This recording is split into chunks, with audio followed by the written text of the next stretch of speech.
Bonjour, aujourd'hui ce qu'on va voir c'est un sujet de géométrie dans l'espace qui porte sur la première partie du programme de SP en terminale.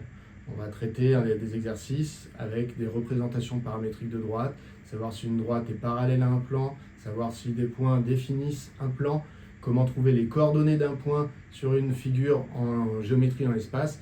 Voilà, toutes ces petites compétences-là. Alors c'est le 5e sujet déjà que je poste sur ce thème-là. N'hésitez pas à aller voir les 4 autres contrôles que j'ai déjà postés. Si vous voulez les sujets, voir tout ça ordonné, vous allez sur monbackenmaths.fr. Vous aurez les sujets, les corrections, tout ça classé par chapitre. On y va. Alors dans ce premier exercice, donc on vous donne un cube A, B, C, D, E, F, G, H. On vous dit que I, c'est le centre de la face BCGF et que J, c'est le milieu de GH. En effet, on nous dit que GJ est égal à 1 demi de GH. On nous dit aussi que dans cet exercice, on raisonnera dans le repère D, DA, DC, DH. On nous demande de donner les coordonnées des points A, F, I et J. Alors, pour donner les coordonnées du point A, eh bien alors soit vous arrivez directement à lire dans le repère D, DA, DC, DH, et dans ce cas-là, parfait, vous donnez les coordonnées du point A. Soit vous n'arrivez pas à lire ou vous souhaitez justifier. Alors ici, on n'était pas obligé de justifier parce que la question, c'était donner les coordonnées. Donc quand le verbe utilisé, c'est donner, c'est que finalement, vous n'avez pas à justifier, vous pouvez juste les montrer directement. Donc soit vous arrivez à lire directement les coordonnées de A, soit eh bien, il faut que vous arriviez à décomposer le vecteur qui part de l'origine du repère et qui va jusqu'à votre point avec les vecteurs de la base. Alors, si on part de D pour arriver à A, en utilisant simplement les vecteurs DA, DC et DH, eh bien finalement je peux dire que pour aller à A, j'utilise une fois le vecteur DA. Donc là, on enfonce un petit peu une porte ouverte, mais donc ça veut dire qu'en fait, c'est une fois le vecteur DA plus 0 fois DC plus 0 fois DH. Donc finalement, ça veut dire que les coordonnées dans le repère DA, DC, DH, eh bien, sont 1, 0, 0. 1, 0, 0.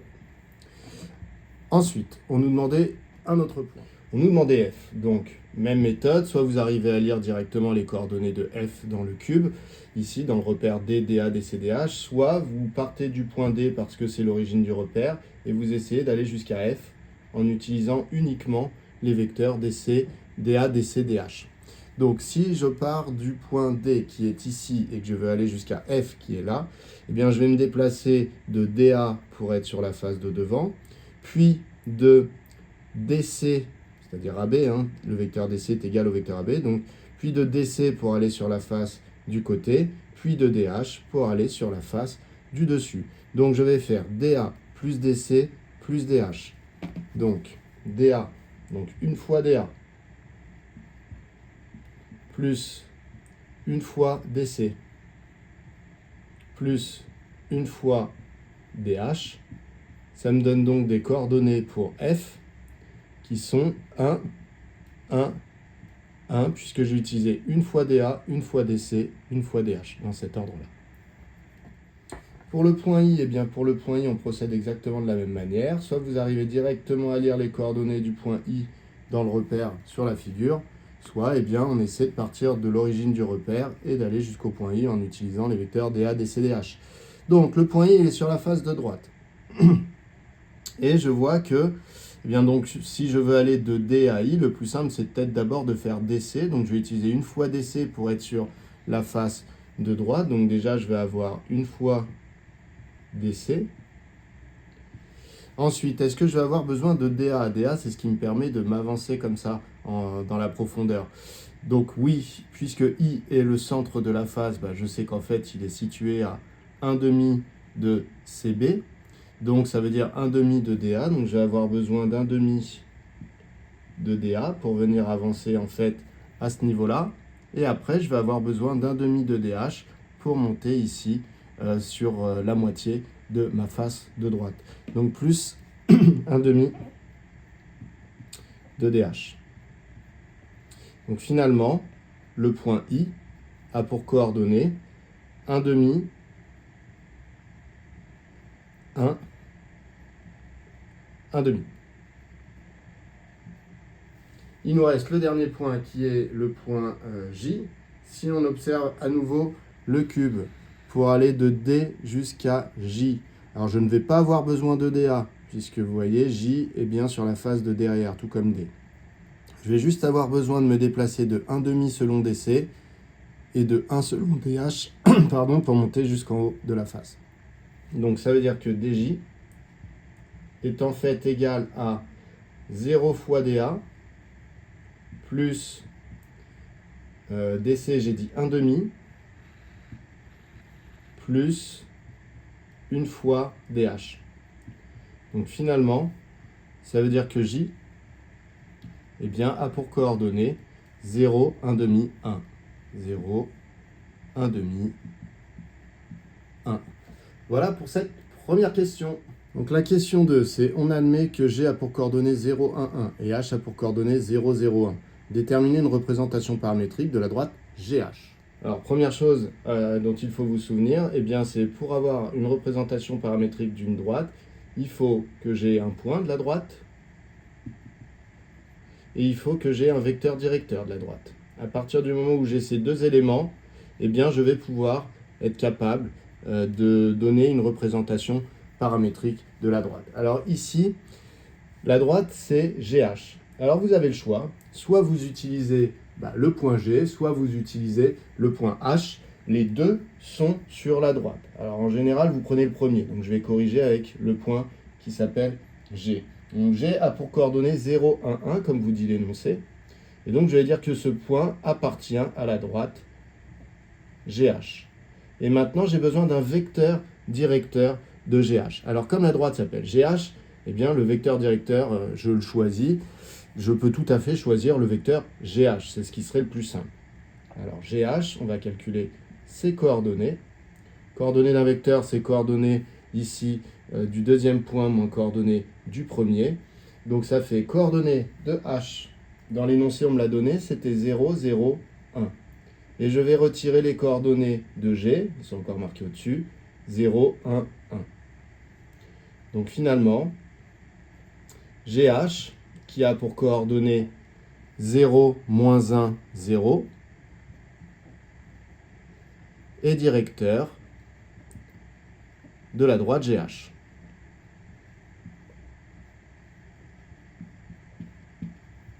Voilà, donc j'ai mon point et mon vecteur directeur. Je peux donc en conclure que une représentation paramétrique de GH est, je vous rappelle, on dit une parce qu'elle ne va pas être unique, elle va dépendre du point que j'ai choisi et du vecteur directeur. Or, une droite n'a pas qu'un point et n'a pas qu'un vecteur directeur. Donc si on choisit un autre point ou un autre vecteur directeur, on va obtenir une autre représentation paramétrique.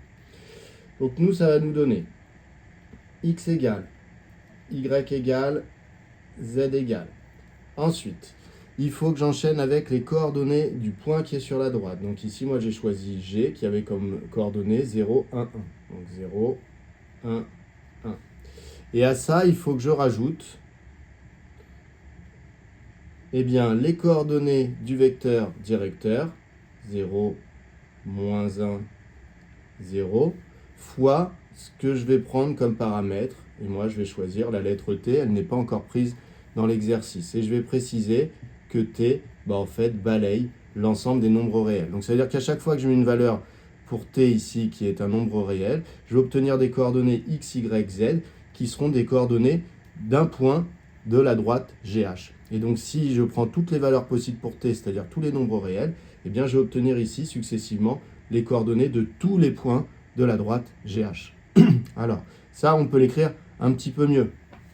Une fois que vous avez dit que ça faisait comme ça, eh bien, vous pouvez tout à fait ici dire que 0 plus 0t, en fait, c'est 0. Dire que 1 plus moins 1t, en fait, ça fait 1 moins t. Et z est égal à 1 plus 0t, donc z est égal à 1. Voilà une représentation paramétrique de la droite GH. On passe à la question suivante. La question 3. La question 3, c'est déterminer une représentation paramétrique de la droite AI. Donc on va faire exactement la même chose pour la droite AI que ce qu'on a fait pour la droite GH. Alors, volontairement, je garde le modèle sous les yeux ici.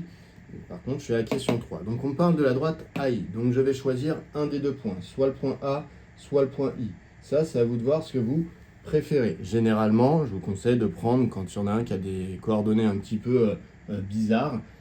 Ici, par exemple, le point I, il avait comme coordonnées, on les avait données dans la première question, 1 demi, 1, 1 demi. Donc, vous avez des fractions, c'est peut-être pas le plus simple. Par contre, le point A avait comme coordonnées 1, 0, 0.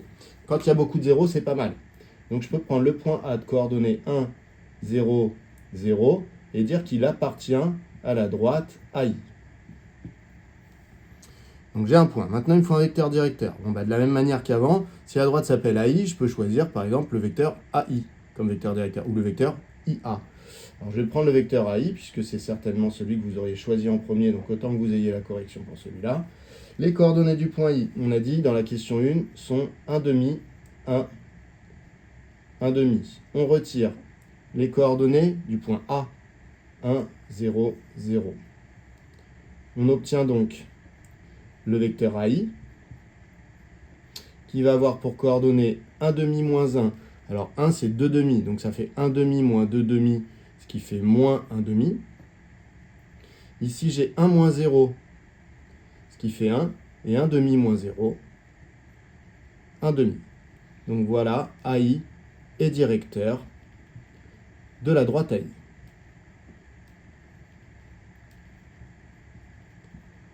Voilà. Donc une représentation paramétrique de AI est x, y, z égale, égale, égale. Je colle les coordonnées du point 1, 0, 0, le point que j'ai choisi, plus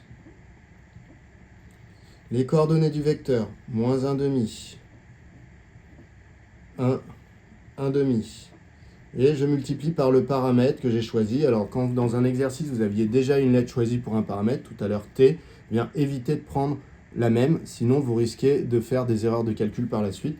Donc on change le nom de paramètre, je peux choisir tout à fait k, et dire que k balaye l'ensemble des réels.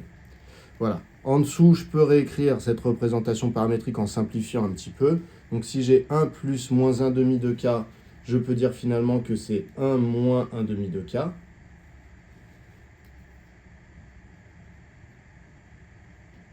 Ensuite, en dessous, j'ai 0 plus 1 fois k, donc finalement, ça fait juste k.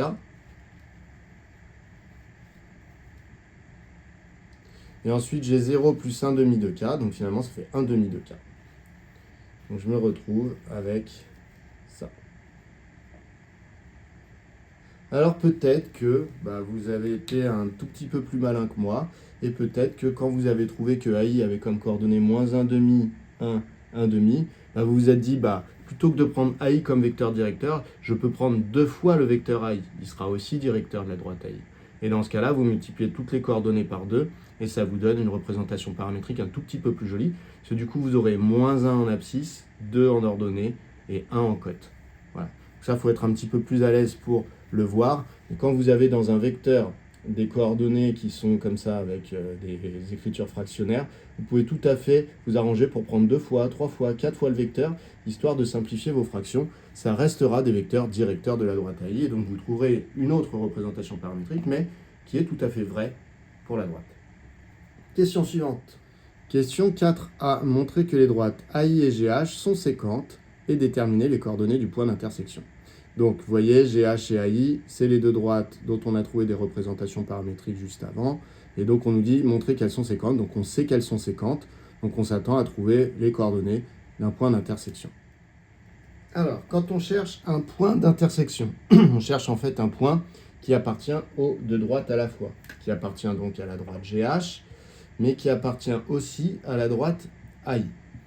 Donc, ça veut dire que, à la fois, ça veut dire qu'il existe un nombre t tel que quand je remplace t par ce nombre, eh bien, je trouve les coordonnées du point d'intersection.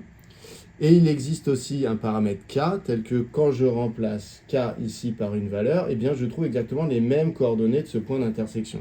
C'est-à-dire qu'en fait, à la fois, les coordonnées du point d'intersection doivent vérifier la représentation paramétrique de la première droite, mais elles doivent aussi vérifier ces coordonnées du point d'intersection, la représentation paramétrique de la deuxième droite. En mathématiques, quand on veut que eh bien, des choses vérifient plusieurs conditions. Eh bien, on met toutes les conditions dans un même système. C'est pour ça qu'ici, j'ai mis la représentation paramétrique de GH, et ici, j'ai mis la représentation paramétrique de AI, parce que je veux que X, Y et Z, les coordonnées de l'éventuel point d'intersection, eh bien, vérifient les deux représentations paramétriques. Je vais donc essayer de résoudre ce système.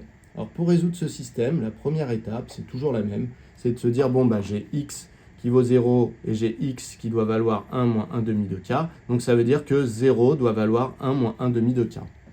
Donc 0 égale 1 moins 1 demi de K. Ensuite, là, j'ai Y qui vaut 1 moins T. Et là, on me dit qu'Y vaut K. Donc ça veut dire que 1 moins T doit être égal à K. Ensuite, on me dit que Z vaut 1 et ici que Z vaut 1 demi de K. Donc ça veut dire que 1 doit être égal à 1 demi de K. Donc là, ces équations vont me permettre de trouver T et K, mais si je veux que les deux systèmes soient équivalents, eh bien, il me faut aussi trois équations ici qui me permettront de trouver X, Y et Z, puisque dans ce système, je pouvais trouver X, Y et Z. Donc je vais choisir trois équations parmi celles qui sont là, une qui me permettra de trouver X, une Y, une Z. Alors je vérifie les plus simples. Les plus simples ici, c'est peut-être de reprendre les trois premières.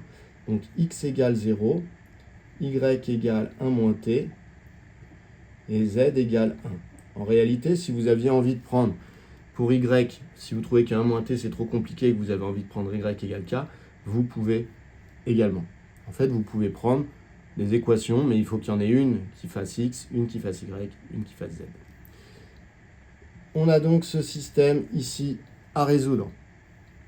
Alors là, ce que vous pouvez éventuellement faire, c'est extraire le petit système qui est ici, si vous n'avez pas envie de vous recopier systématiquement les trois lignes du dessous. Dans ce cas-là, vous encadrez, vous allez voir d'autres vidéos que j'ai faites, on corrige ce genre de choses. Quand les calculs sont plus compliqués, on encadre ici et on dit voilà, résolution du système encadré. Et comme ça nous permet de faire que 3 lignes par 3 lignes.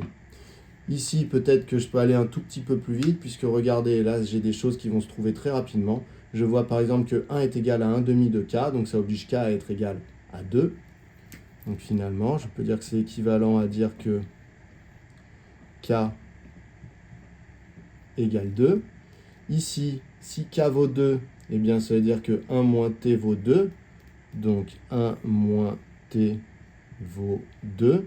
Et ici, si K vaut 2, ça veut dire que j'ai 0 qui est égal à 1 moins 1 demi fois 2. Donc 1 demi fois 2, ça fait 1. Donc ça fait 1 moins 1, ce qui fait 0. Donc j'ai 0 égale 0.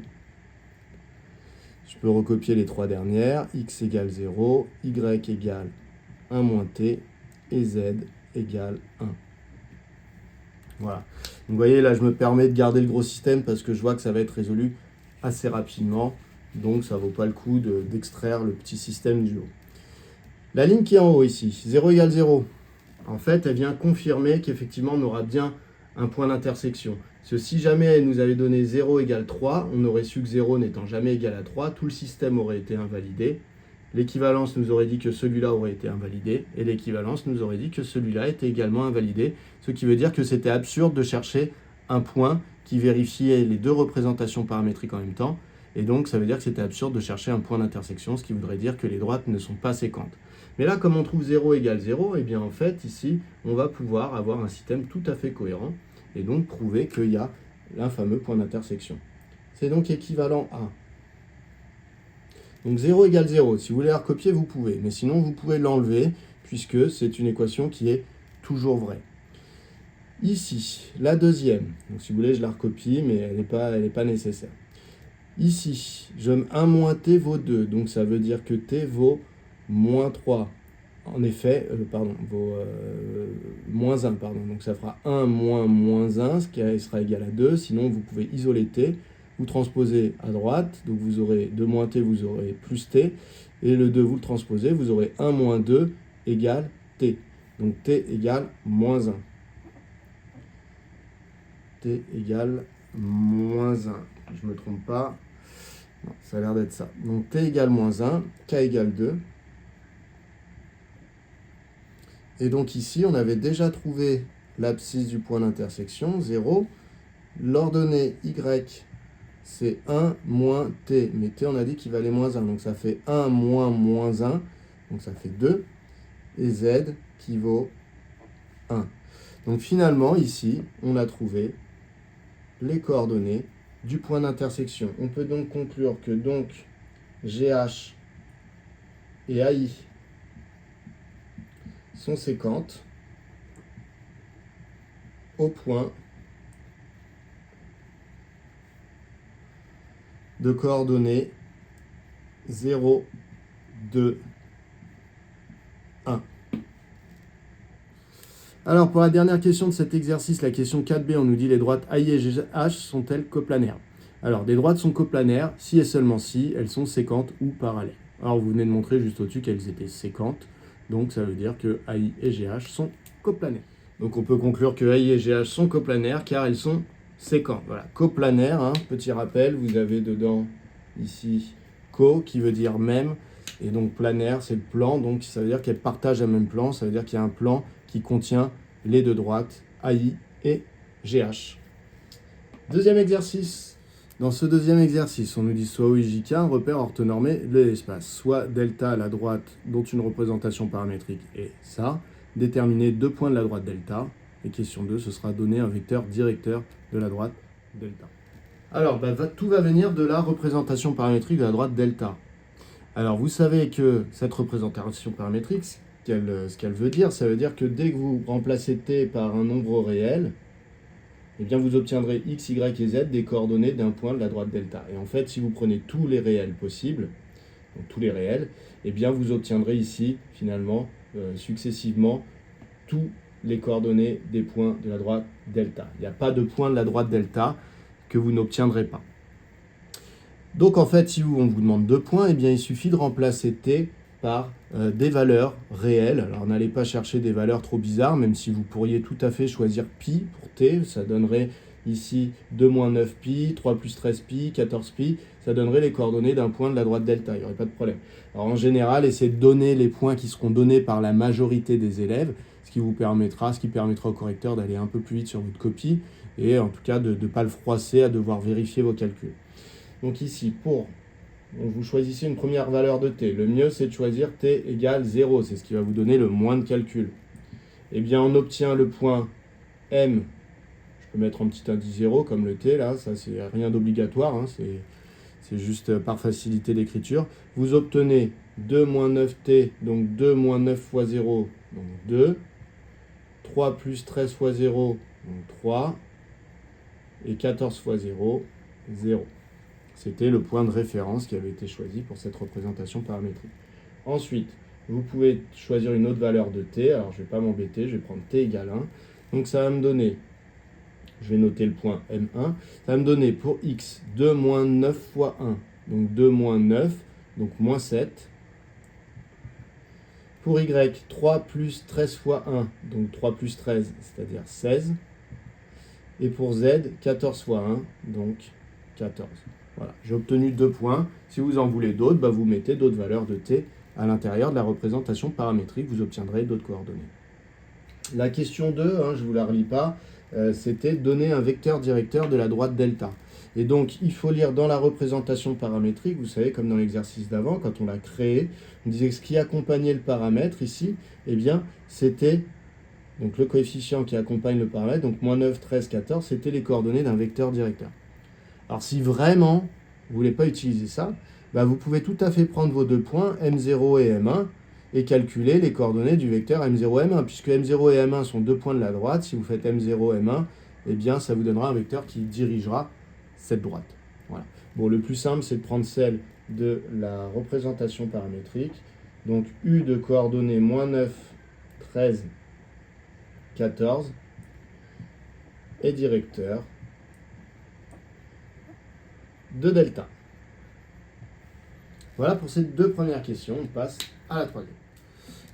Question 3. Soit A, B et C, 3 points de l'espace. Donc on nous donne les coordonnées. Montrez que les points A, B et C définissent un plan. Alors pour définir un plan, quand vous avez 3 points, pour que ça définisse un plan, il faut que vos points ne soient pas alignés. Si jamais vos points sont alignés, en fait vous pourrez trouver plusieurs plans qui passent par ces 3 points-là. En fait, s'ils sont alignés, donc ils passent tous ici, ils sont tous sur une même droite, vous pourrez trouver un autre plan qui passe par cette droite-là, et du coup, ça veut dire que vos points ne définissent pas un plan bien précis. Donc, pour définir un plan bien précis, eh bien, il faut que vos 3 points ne soient pas alignés. Comme ça, par exemple, ABC, ici, on voit que je parle de ce plan qui est situé là, et pas de l'autre, puisque sur celui-là, eh bien, il n'y a pas B. Donc, retenez ça, pour montrer que 3 points définissent un plan, eh bien, il suffit de montrer que les points A, B et C ne sont pas alignés. Alors, pour montrer que les 3 points ne sont pas alignés, en fait, je vais utiliser le théorème du cours qui dit que 3 points sont alignés si et seulement si, eh bien, les vecteurs AB et AC sont collinéaires. Donc, comme on dit si et seulement si, ça veut dire que si j'arrive à prouver qu'ils ne sont pas collinéaires, eh bien, ça prouvera que les points n'étaient pas alignés. Donc, pour ça, je vais avoir besoin des coordonnées du vecteur AB et des coordonnées du vecteur AC. Donc, je vais de ce pas les calculer.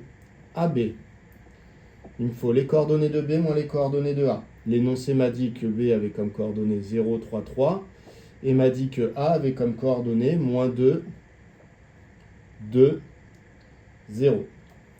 Donc ça veut dire que finalement, AB a pour coordonnées, donc 0 moins 2, donc 0 plus 2, c'est-à-dire 2, 3 moins 2, 1, 3 moins 0, 3. Hop. Maintenant, je vais calculer les coordonnées du vecteur AC. Pour AC, on fait exactement la même chose. Donc, coordonnées de C, l'énoncé m'a dit que c'était moins 5, 4, 1. Coordonnées de A, l'énoncé m'a dit que c'était moins 2, 2, 0. Donc, finalement, coordonnées de AC, ça va être moins 5 plus 2, donc moins 3. 4 moins 2, 2. 1 moins 0, 1. Voilà. Alors maintenant, comment prouver que ces vecteurs sont collinéaires ou non? Eh bien, je vais chercher le coefficient de collinéarité. Donc, je vais me dire, bon, très bien. Alors, AB sera égal à K fois AC, si et seulement si. Donc là, voilà, je cherche à savoir s'il existe un coefficient de collinéarité. Si oui, les vecteurs sont collinéaires, sinon ils ne seront pas collinéaires. Je transforme cette égalité vectorielle en une égalité sur les coordonnées. Donc ça, AB égale K fois AC, ça voudrait dire que 2, 1, 3 serait égal à K fois moins 3, 2, 1. Donc moins 3K, 2K et 1K.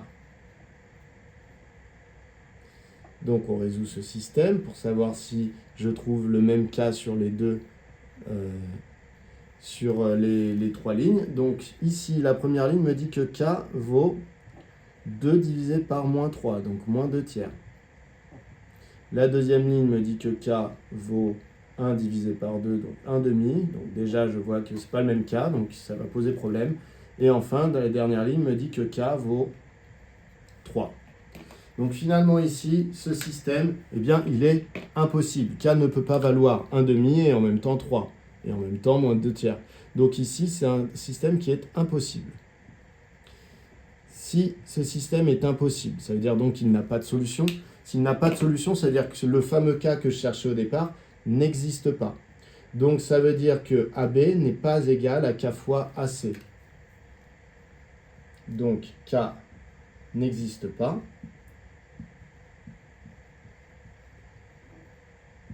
Donc AB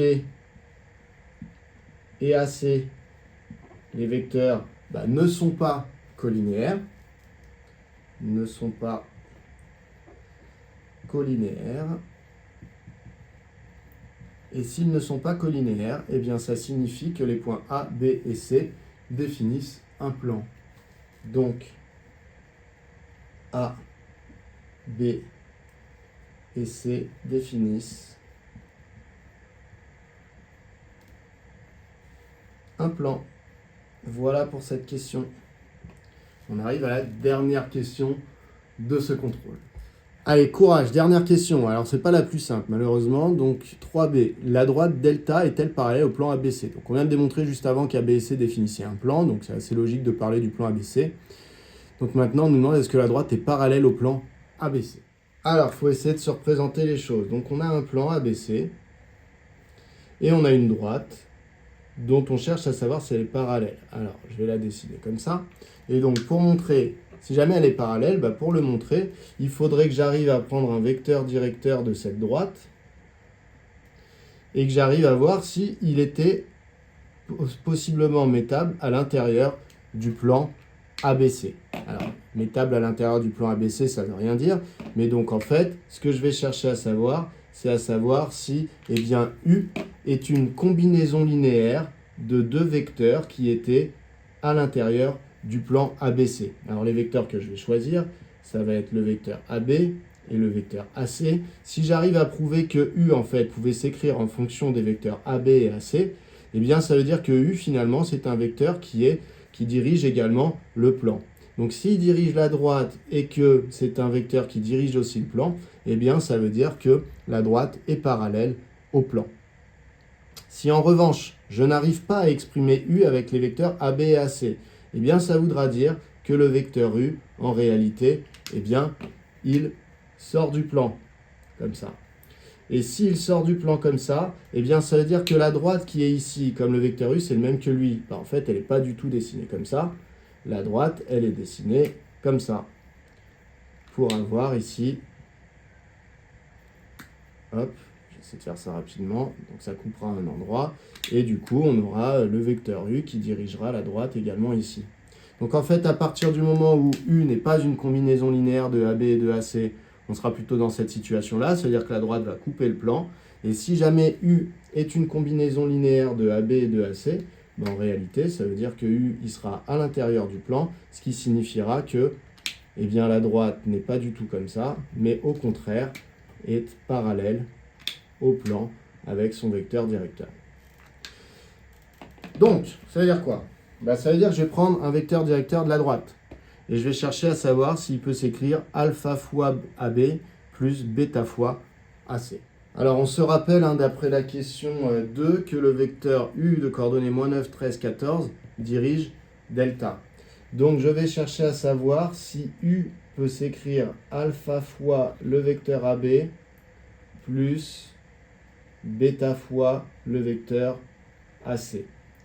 Alors, il se trouve que le vecteur AB et le vecteur AC, c'est des vecteurs qui ont déjà été calculés dans la question précédente. Donc, je vais reprendre les résultats que j'avais trouvés. Et donc, je vais chercher à savoir si les coordonnées de U, qui sont -9, 13, 14, sont égales à alpha fois les coordonnées de AB. Alors, les coordonnées de AB, je les reprends. Je vais rechercher. Hop. Les coordonnées de AB, c'était 2, 1, 3. Donc, alpha fois 2, donc 2 alpha. Une fois alpha, donc 1 alpha. Et 3 fois alpha. Les coordonnées de AC, c'était -3, 2, 1. Donc, du coup, ça va faire -3 fois bêta, plus 2 bêta, plus 1 bêta.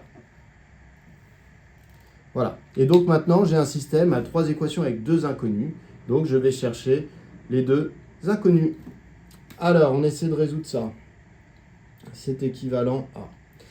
Alors ici, on va essayer de résoudre ça un petit peu intelligemment. Ici, je vois que j'ai une fois alpha, donc ça veut dire que je peux isoler alpha.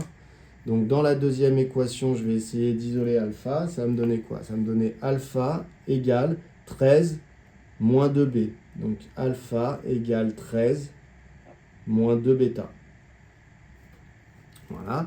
Si alpha vaut 13 moins 2 bêta, ça veut dire que je peux remplacer alpha par 13 moins 2 bêta dans le système qui est au-dessus. Donc ça me donne -9 égale 2 fois 13 moins 2 bêta, moins 3 bêta. Je peux aussi remplacer alpha dans la dernière ligne si ça me fait plaisir. Donc ça va me faire 14 égale 3 fois 13 moins 2 bêta, plus bêta. Je continue à résoudre ce système. Alors vous allez voir, je vais commencer à manquer de place. Donc ce qui va se passer, c'est qu'après j'effacerai et je reprendrai au-dessus. Donc suivez bien. Alors dans le premier, j'ai -9 égale 2 fois 13, 26, 2 fois moins 2 bêta, moins 4 bêta, moins 3 bêta, donc moins 3 bêta. Ici, je ne vais pas y toucher à celle-là, elle me permettra de trouver alpha une fois que j'aurai trouvé bêta. 13 moins 2 bêta. Et la dernière, ça me donne 14 égale 3 fois 13, 39.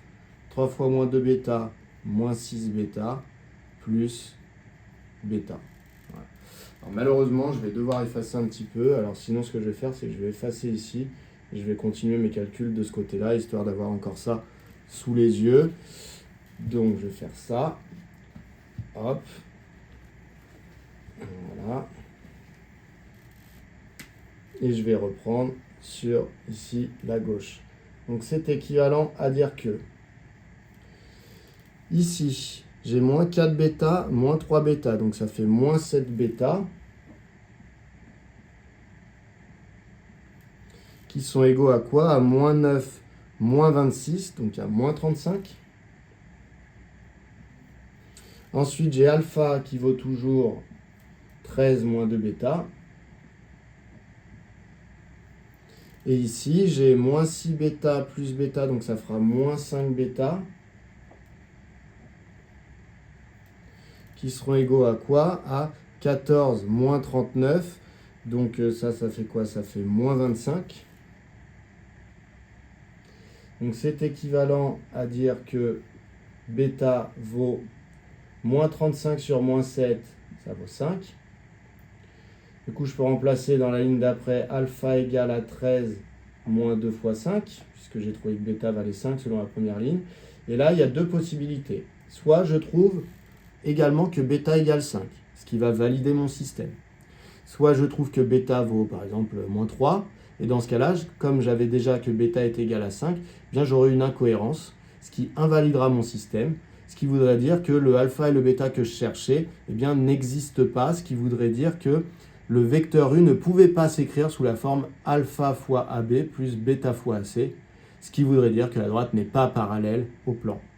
Mais ici, tout se passe bien, puisque j'ai moins 25 divisé par moins 5, donc je me retrouve avec 5. Donc ça veut dire que alpha et bêta vont bien exister.